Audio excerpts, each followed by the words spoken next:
இங்க இருந்து அப்புறப்படுத்த சொன்னாங்க அப்படின்னு. நீங்க தான் கேஸ் போட்டு அதை வேற வழியா பண்ணீங்கன்னு வேற. ஆனா திருப்பரங்குன்றத்தில் மட்டும் தீர்ப்பு வந்த பின்பு நீதிபதி மேலேயே குற்றத்தை சாட்டி எல்லாவற்றிற்கும் மேலாக இப்போ அது முதல் தூணு இல்லைன்னாங்க, அப்புறம் தூணு இருக்குது ஆனால் அதில் ஏற்ற மாட்டோம்னாங்க, அதுக்கப்புறம் அது தீபத்தூணு ஆனால் அதில் ஏற்றுற பழக்கம் இல்லைன்னாங்க, இப்போ அது தீபத்தூணு இல்லை சமணர்கள் ஏற்றிய விளக்கு தூணுன்னாங்க, சமணர்கள் நைட்டு வெளியே விளக்கே ஏற்ற மாட்டாங்க, அதுக்கப்புறம் இப்போ இன்னைக்கு அது சிக்கந்தர் அவங்களோட தூணு அப்படின்றாங்க. இப்போ அந்த தூணே உங்களுக்கு உரிமையா அப்படின்னு கேட்குறாங்க. அதே மாதிரி இன்னைக்கு அங்கே இஸ்லாமிய திருவிழாக்கள் நடத்துவதற்கு அனுமதி கொடுத்திருக்கிறார்கள் அரசாங்கம். ஆனால் அதே இது இந்த விளக்கு ஏற்றுவதற்கு அனுமதி இல்லை. இப்போ உச்சி பிள்ளையார் கோயில் தான் உச்சியில் இருக்குது அப்படின்னு ஒன்று கண்டுபிடிக்கிறாங்க. எல்லாவற்றிற்கும் மேலாக நான் அரசாங்க விவாதத்தில் சொன்ன வார்த்தைகளை நான் மிக வன்மையாக கண்டிக்கிறேன். முருகனுக்கு 2 வாழ்க்கை இருக்கும் பொழுது 2 விளக்கு ஏத்துறது எதுக்கு அப்படின்னு 2 விளக்கு ஏத்தணுமானா, சில பேரின் 2 வாழ்க்கைகள் அவங்க எப்படி வாழ்ந்தார்கள் என்று அரசியல் தலைவர்கள் எல்லாம் நம்ம சொல்ல போனா அப்புறம் எப்படி ஒரு பெண்ணா இருந்து என்னால சொல்ல முடியாது. என்ன வாதிடுறீங்க? அப்புறம் இன்னைக்கு அது விளக்கு தூணி எங்களுக்கு இது இந்துக்களுக்கே சொந்தமானது இல்லை, அது அவங்க வக்ஃபோர்டுக்கு சொந்தமானதா இருக்கக்கூடும் அப்படின்ற ஒரு வாதத்தை வைக்கிறீங்க. அதே மாதிரி பக்கத்தில் சென்னை விமான நிலையத்தில் ஹஜ் யாத்திரையர்களுக்கு மக்கள் வரி பணத்தில் கட்டடம் கட்டுறீங்க, கிறிஸ்துமஸ் விழாக்களில் கலந்து கொள்கிறீங்க. ஆனால் இந்துக்களை மட்டும் நிந்திக்க வேணும், ஒருவர் உயிரிழந்திருக்கிறார், இதுக்கு ஸ்டாலின் என்ன பதில் சொல்கிறார்னு கேட்குறேன். ஆக இந்துக்களின் உணர்வை தொடர்ந்து புண்படுத்துறாங்க. அதே மாதிரி அங்கே உண்ணாவிரதம் இருந்தால் இல்லை அவங்கெல்லாம் எல்லாரையும் கட்டாயப்படுத்தி உண்ணாவிரதம் இருக்காங்க. அங்கே போய் ஒவ்வொருடையும் உங்களை மாதிரி தம்பிங்க தான் மைக்க நீட்டுறாங்க. அதில் ஒருவர் கூட பாஜக இந்து முன்னணியை சார்ந்தவங்க கிடையாது. உட்கார்ந்துருந்த 50 பேரும் ஒரு அம்மா சொல்றாங்க அங்கே விளக்கு ஏற்றுறது நான் என் கண்ணால் பார்க்கணும் சாவறதுக்கு முன்னாலன்றாங்க. ஆக தொடர்ந்து இந்துக்களை நிந்தித்து கொண்டிருப்பதற்கு 2026இல் ஸ்டாலின் அரசு பதில் சொல்லியே ஆக வேண்டும் என்பதுதான். இல்ல மத பிரச்சனையே இல்ல, நீதி பிரச்சனை, உங்களது ஈகோ பிரச்சனை தான். இதுல மத பிரச்சனையை விட ஸ்டாலினோட ஈகோ பிரச்சனை. நாம தீபாவளிக்கு வாழ்த்து சொல்றது இல்ல. நான் நேத்து ஒண்ணு கேட்கிறேன், என் மனைவி சொல்வதைத்தான் நான் கேட்கிறேன். யார் சொல்றா? மரியாதைக்குரிய முதலமைச்சர் கேட்க மனைவி சொல்றதை கேட்கணும்ன்றது எங்க எல்லா பெண்களுக்குள்ள ஆசைதான். ஆனா உங்க மனைவி கோயிலுக்கு போறாங்களா, ஒரு நாள் கூட உங்களை கோயிலுக்கு போங்கன்னு சொல்லுவியா? கேட்டீங்களா? கேட்கலையா? 1000 குடமுழுக்கு வச்சேன்னா உங்க மனைவி ஒரே ஒரு குடமுழுக்கு கூட போய்கிட்டு வாங்க, நான் இத்தனை குடமுழுக்கு போறேன், ஒரு குடமுழுக்கு போங்கன்னு உங்களை சொல்லவே இல்லையா? ஆக என்ன நீங்க பேசிக்கொண்டிருக்கிறீர்கள்? அதனால இந்து உணர்வுகளை மதிக்கவில்லை என்றால் அதற்கான விலையை ஸ்டாலின் அரசு கொடுக்க வேண்டியிருக்கும் என்பது எனது கருத்து.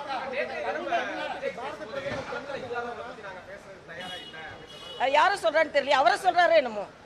களத்துல யாரு இல்ல, அவர் தான் இல்ல. திடீர்னு களத்துக்கு வர்றாரு, திடீர்னு களத்துக்கு வரல. நாங்க எல்லாரும் ஒருவேளை எங்களை சொல்லலைங்க அவரு. ஏன்னா நாங்க இத்தனை கட்சியில இத்தனை மாவட்டங்கள்ல ஆட்சியில் இருக்கோம். உலகத்துல உள்ள மக்கள்லாம் பாரத பிரதமர் தான் எங்க பிரதமரா வரணும்னு சொல்லி கொண்டிருக்கிறாங்க. தமிழ்நாட்டில் 18% வாக்குகளை வாங்கி இருக்கிறோம்.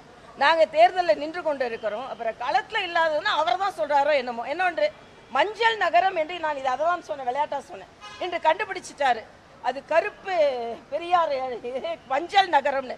அந்த மஞ்சளுக்கு தனி வாரியம் போர்டு அமைச்சிருக்கிறாங்க பாரதிய ஜனதா கட்சி. இது என்னைக்காவது நீங்க யூபி அரசாங்கத்தில் நீங்க நினைச்சு பாத்தீங்களா? இன்னைக்கு மஞ்சள் நகரத்துல உள்ள மஞ்சள் விவசாயிகள் அத்தனை பேரும் ஒருவர் விடாமல் பாஜகவிற்கு ஓட்டு போட வேண்டும். ஏன்னா அங்க தெலுங்கானால உள்ள ஒரு எம்பி கேட்டாருன்றதுக்காக மஞ்சள் போர்டு வாரியம் அமைக்கப்பட்டிருக்கிறது. எந்த ஆட்சி செய்தாங்கங்க? அதனால இன்னைக்கு நீங்க பேசிக்கொண்டே போகலாம். அந்த மஞ்சள் மாநகரத்துல நின்று கொண்டு யாரையும் எங்களை விமர்சனம் செய்ய முடியாது. 10 வயசுல நடிச்சுக்கிட்டு இருக்கும் போதே உங்களுக்கு தமிழக மக்கள் மீது அவ்வளவு இணைப்பு இருந்ததுன்னா, நாங்க 25-50 வருஷமா அரசியல் இருக்கவங்களுக்கு எவ்வளவு இணைப்பு இருக்கும்? திரைப்படத்துல இணைப்பு இருந்தா நீங்க டிக்கெட் வாங்கிட்டு இணைப்பை ஏற்படுத்தினீங்க. நாங்க டிக்கெட் வாங்கிட்டு டிக்கெட் வாங்கி நின்னுதான் உங்களை இணைப்பு ஏற்றுனீங்க. ஜெயிக்க வைக்கிறீங்களோ தோக்க வைக்கிறீங்களோ இல்ல.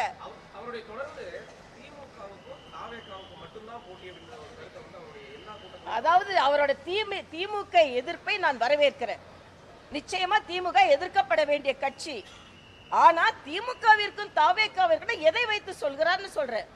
திமுக கூட்டணிக்கும் அதிமுக பாஜக கூட்டணிக்கும் தாங்க போட்டி, அரசியல் போட்டி. இதோட சினிமா இல்ல, யார் நீ டைரக்டரா நான் டைரக்டரா, 100 நாள் நீ ஓடுறியா நான் ஓடுறியான்னு கிடையாது.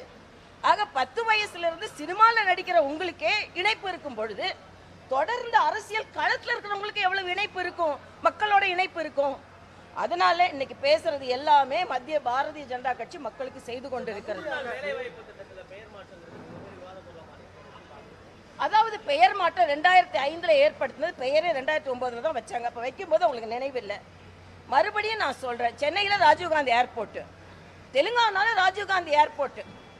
இதுவரைக்கும் திராவிட முன்னேற்ற கழகம் எத்தனை திட்டங்களுக்கு காந்தி பேர் வச்சிங்க?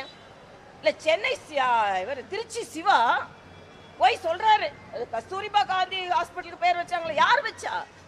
அறிவாலயத்துல தேசிய கொடியை இவங்க ஏத்துனது இல்லைங்க. கொஞ்ச காலத்துக்கு முன்னால வரைக்கும் தனித்தமிழ்நாடு வேணும்னு கேட்டவங்க இவங்க என்ன தேசியத்தை பத்தி பேசுவாங்க? மகாத்மா காந்தி நீங்க கொண்டாடி இருந்தீங்கன்னா பரவாயில்ல, மகாத்மா காந்தி நீங்க கொண்டாடவே இல்லை. ஆனா இன்னைக்கு பெயர் எடுத்துறாங்களாம். பெயர்ல எல்லாம் இருக்கு. இன்னைக்கு 125 நாள் அது ஆக்கப்பட்டு இருக்கு, கேரண்டி கொடுக்கப்பட்டு இருக்கிறது. நான் கேட்கிறேன், சாமானிய மக்களுக்கு ஏற்கனவே உங்களுக்கு அதிகமாக நிதி வருகிறது, சாமானிய மக்களுக்கு நீங்க மாநில அரசு நிதி கொடுக்க மாட்டேன்னு எப்படி சொல்ல முடியும்? அதனால இது அப்பட்டமாக சாமானிய மக்களை ஏமாற்றும் வேலை. இன்னொன்று, இந்த மகாத்மா காந்தினாலே ஊழலற்றவர். ஆனா தமிழ்நாட்டில் தான் மகாத்மா காந்தி வேலை வாய்ப்பு திட்டத்தில் அதிகமாக ஊழல் செய்த மாநிலத்தில் தமிழ்நாடும் ஒண்ணு. ஒருவேளை அதுக்காகவே எங்க மகாத்மா காந்தி பேரை வைக்க கூடாதுன்னு நினைச்சிருக்கலாம், மாநிலங்கள் இப்படி செய்யறாங்களேன்றதுக்காக. அதனால மகாத்மா காந்தி பெயரை வச்சா அவரை மனதில் வச்சிருக்கிறோம். காதியை ப்ரமோட் பண்ணியிருக்கிறாங்க மரியாதைக்குரிய பாரத பிரதமர், சுதேசியை ப்ரமோட் பண்ணியிருக்கிறாரு, ஸ்வச் பாரத்தை ப்ரமோட் பண்ணியிருக்கிறாரு. பிரதமர் முதல் கூட்டத்தில் என்ன தெரியுமா பேசினாரு? காந்தி என்ன சொன்னார் என்றால், உங்களுக்கு சுத்தமான இந்தியா வேணுமா சுதந்திரமான இந்தியா வேணுமான்னு கேட்டா சுத்தமான இந்தியா தான் வேணும்னு காந்தி சொன்னார்னு சொல்லி தான் ஸ்வச் பாரத்தை அவர் ஆரம்பிச்சார். அங்க ஒரு திட்டம் நீங்க காந்தி பேரை சொல்லி, நான் சோனியா காந்தியை சொல்லல, இந்திரா காந்தியை சொல்லல, மகாத்மா காந்தின்ற பேரே நீங்க திருடி வச்சிட்டு இருக்கீங்க. ஓட் சோரின்ற பேரே நீங்க சோரி தானே. நீங்க வச்சிருக்கிற காந்தி பேரு யார் காந்திங்க? மக்கள் எல்லாம் மகாத்மா காந்தியை கொண்டாடிக்கிட்டு இருக்காங்க, ஃபெரோஸ் காந்தியை மறந்துட்டாங்க, காந்தி காந்தி காந்தின்னு சேர்த்துட்டு. ஆக காந்திக்கும் உங்களுக்கும் சம்பந்தமே இல்லைங்க.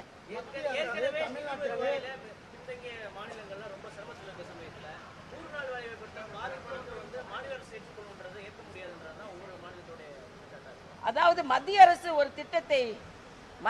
ஒரு திட்டத்தை சொன்னுச்சுன்னா உடனே அது வந்து திட்டம் இல்லாம சொல்ல மாட்டாங்க, நிச்சயமா சொல்லுவாங்க. திட்டமிட்டு அது எதிர் மாதிரி ஏற்படுத்த முடியும்ன்றதுதான். அதனால நீங்க சாமானிய மக்களுக்கு எங்களால கொடுக்க முடியாதுன்னு சொல்லுங்க, அப்புறம் பார்க்கலாம். எல்லா கதையும் சொல்றீங்கல்ல.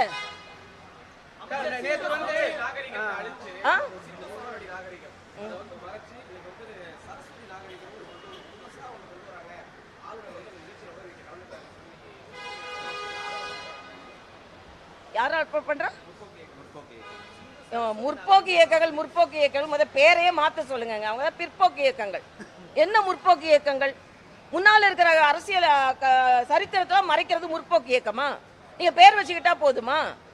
அதனால இன்னைக்கு சரித்திரத்துல இருக்கு, அந்த சரித்திரத்துல இல்லைன்னு சொல்லுங்க. ஆக உங்களுக்கு சரஸ்வதி, லட்சுமி, சக்தின்னு பேர் வந்தாலே உடனே பதறி போயிடுவாங்க இவங்க. நேற்று வந்து அதிமுக முன்னாள் அமைச்சர்கள் காவிரியில உள்ள தண்ணியை வாங்க பாருங்க சொல்லுங்க. சரஸ்வதியை பத்தி பேசுறதுக்கு முன்னால துணை குடியரசுத் தலைவர் போய் பார்த்திருக்காங்க. யாரு? அதிமுக நிர்வாகிகள் எல்லாம். என்ன காரணம் சொல்றாங்கன்னா, திமுக அரசு வந்து அவங்க மேல இருக்கிற ஊழல் குற்றச்சாட்டுகளை வந்து எடுக்க போறாங்க, அதனால வந்து இவங்க போய் மீட் பண்றதா ஒரு தகவல் சோசியல் மீடியால போட்டிருக்காங்க. சோசியல் மீடியால என்ன வேணாலும் போடுவாங்க. பாவம் அண்ணன் சிபிஆர் அவர்கள் அரசியல் சார்பற்று அங்க நல்ல சேர்மன் ஆஃப் ராஜ்யசபா மிக அழகாக நடத்தி கொண்டிருக்கிறார். அவரை போய் அரசியலுக்குள்ள இழுக்காது. எந்த பிரச்சனை வந்தால் அதிமுக உடனே பாஜக தொடர்புடைய ஆட்களை போய் பார்க்கறதா வாடிக்கையா இருக்கு. பிரச்சனையே இல்லைங்களே, போய் பார்த்தா நட்புன்னு பேசுவீங்களா பிரச்சனைன்னு பேசுவீங்களா? அதிகமாக பார்க்க நட்பு விரிவடைகிறதுன்னு தான் சொல்லணுமே தவிர பிரச்சனைன்னு எப்படி சொல்ல முடியும்?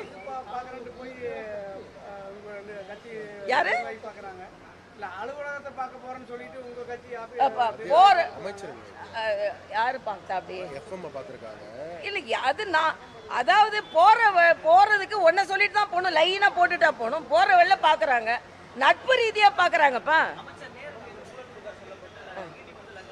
ஆமா ஆமா ஆமா ஆமா ஆமா ஆமா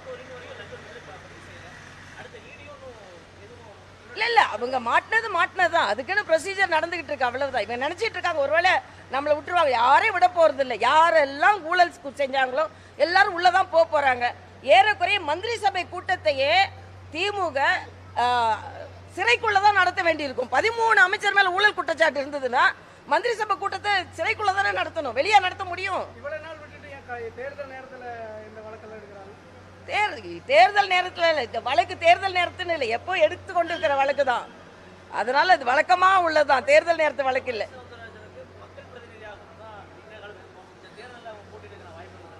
அது எனக்கு எப்பவுமே சொல்ற மாதிரி ஆண்டவனும் ஆண்டு கொண்டு இருப்பவரும் என்ன சொல்றாங்களோ அதுதான். நாங்க எப்பவுமே களத்துல இருக்கிறவங்க, களத்துல இல்லாதவங்க இல்ல. கலங்காமல் களங்கம் ஏற்படாமல் களத்தில் இருப்பவர்கள். அதனால எங்களுக்கு அதை பத்தி கவலை இல்லை.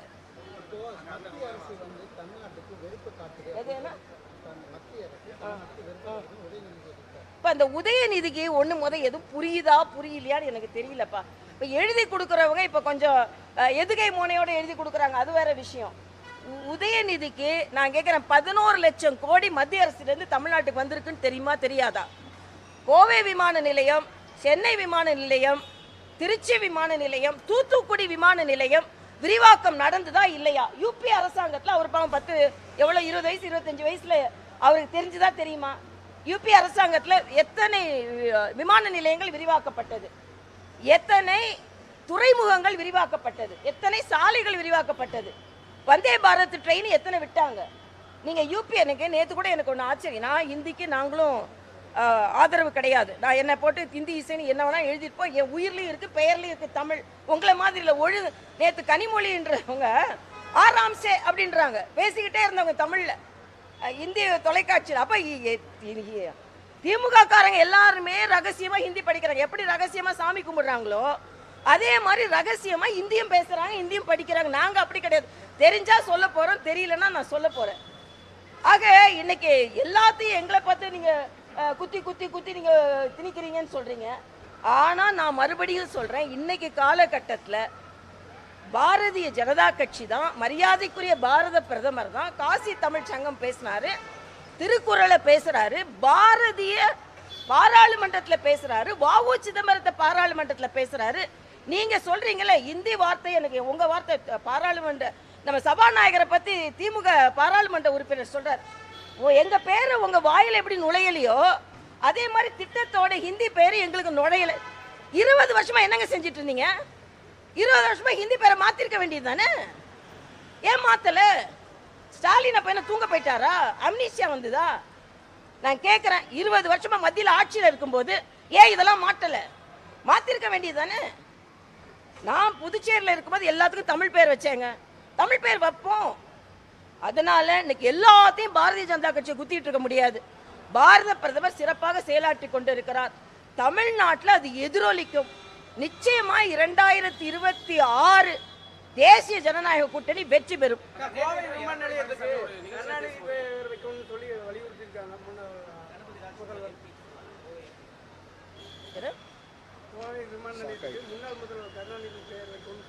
சரி சரி சரி சரி சரி அப்புறம் மகாத்மா காந்தி பேருக்கு எதுக்கு எதிர்த்து போராடுறாங்க? மகாத்மா காந்தி பேர் வைக்க சொல்லி ஏன் சொல்லல?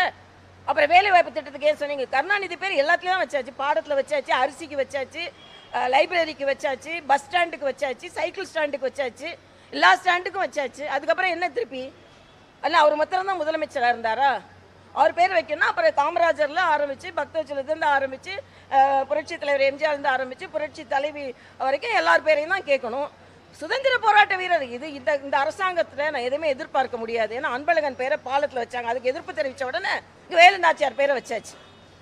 இதெல்லாம் ஒரு டிராமா அரசுங்க.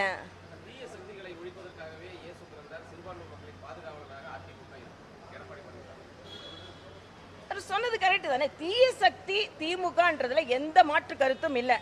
இன்னைக்கு அது வலுவாக, அது விஜய் கூட அதை சொல்ல வேண்டிய கட்டாயத்துக்கு வந்துருச்சு. தீய சக்தி திமுக என்றது சரித்திரத்தில் எழுதப்பட்ட வார்த்தைகள்.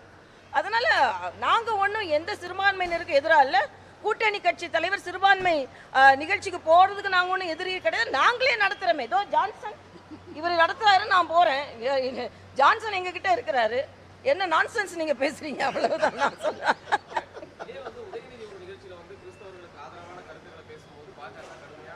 அதைத்தான் சொல்றேன். கிறிஸ்தவத்துக்கு ஆதரவா பேசுறேன், இந்துக்களுக்கு எதிராக பேசினா எங்களுக்கு கோவம் வருமா இல்லையா? நான் வந்து கிறிஸ்தவத்துக்கு ஆதரவா பேசுவேன், இஸ்லாமுக்கு ஆதரவா பேசுவேன், இந்துக்களுக்கு ஆதரவா பேசுவேன். ஆனா நீ சனாதனத்தை ஒழிப்பேன்னு பேசும்போது நான் பைபிளை எடுத்துவேன், நான் வந்து ஒரு கிறிஸ்தவன்னு சொல்லிட்டு இந்து மதத்தை ஒழிப்பேன்னு சொல்றதா நாங்க எதிர்க்கிறோம். நாங்க பைபிளை பாராட்டுறதை நாங்க எதிர்க்கல. பைபிளை பாராட்டிட்டு நீ பகவத்கீதையை எதிர்க்கிறதா நாங்க எதிர்க்கிறோம். இதுதான் நீ தெளிவா இருக்கிறோம். நாங்க நீங்களே அழகா வார்த்தை சொல்லுங்க. வேஷம் போடுறாங்க, வேஷம் போடுறாங்க, அவ்வளவுதான். நன்றி.